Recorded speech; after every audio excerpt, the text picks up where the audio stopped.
Welcome to day 158 of 66 and 26. This is Prophets Thursday, which means that we're back in the Old Testament in the book of Ezekiel today, chapters 20 to 23.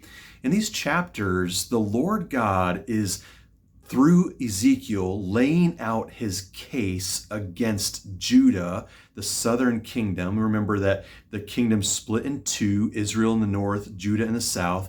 At this point in Israel's history, Israel in the north has been destroyed already by the Assyrians, and the Babylonians are very soon going to destroy the kingdom of Judah in the south, where Ezekiel is prophesying against Judah, and God is laying out his case against them. In chapter 20, you hear a bit of the back and forth rhythm that is very consistent with the Old Testament, where we see God is showing his grace and restoration, and then the people sin and God brings his judgment, and then God shows his mercy and relents and restores them once again, and then the people sin, and then God's judgment, and then restoration, judgment and restoration. You see this generation after generation. God rescues them from Egypt, and then they sin, and then while they're in the wilderness, they sin once again, even though God has shown his favor and his mercy to them. And then the next generation of Israel after that continues in the idolatry that marked their parents' generation. And so before they even get into the promised land, they are already idolatrous and unfaithful to the Lord. When we get into chapter 21, then Ezekiel is predicting that the nation of Babylon, the kingdom of Babylon, is going to come and destroy Israel.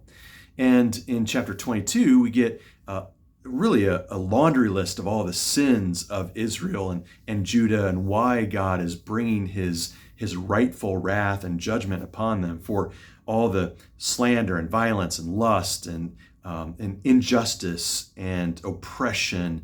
They're conspiring and inciting violence and extortion and all the rest, everything that just a lot of sins that are listed there in chapter 22. And then, a fair warning, chapter 23, the last chapter that we're reading today, is quite graphic. God gives an image of two sisters who are both unfaithful. They're promiscuous prostitutes, and they continue to sleep with the people of the nations. Other nations are coming to them, and they are giving themselves over sexually to them. And so there's some surprising description going on in this chapter about promiscuity. And God is likening that promiscuity of Israel and Judah, who are the two sisters, and likening that prostitution to their unfaithfulness, their idolatry. When they go to trust in other nations, they go to trust in the nation's armies instead of trusting in Lord God. It is like they are giving themselves over to another sexual partner instead of being faithful to their husband, who is the Lord God. And so the image there is quite strong of the people's unfaithfulness to the Lord, instead of trusting him, trusting in worldly powers and worldly strength, and that is idolatry, looking to the strength of worldly things instead of looking to the Lord God, and that's what God accuses Israel and Judah of, and consistently laying out his case against them, and why we see the prophecy that the Lord God brings through Ezekiel upon the nation of Judah.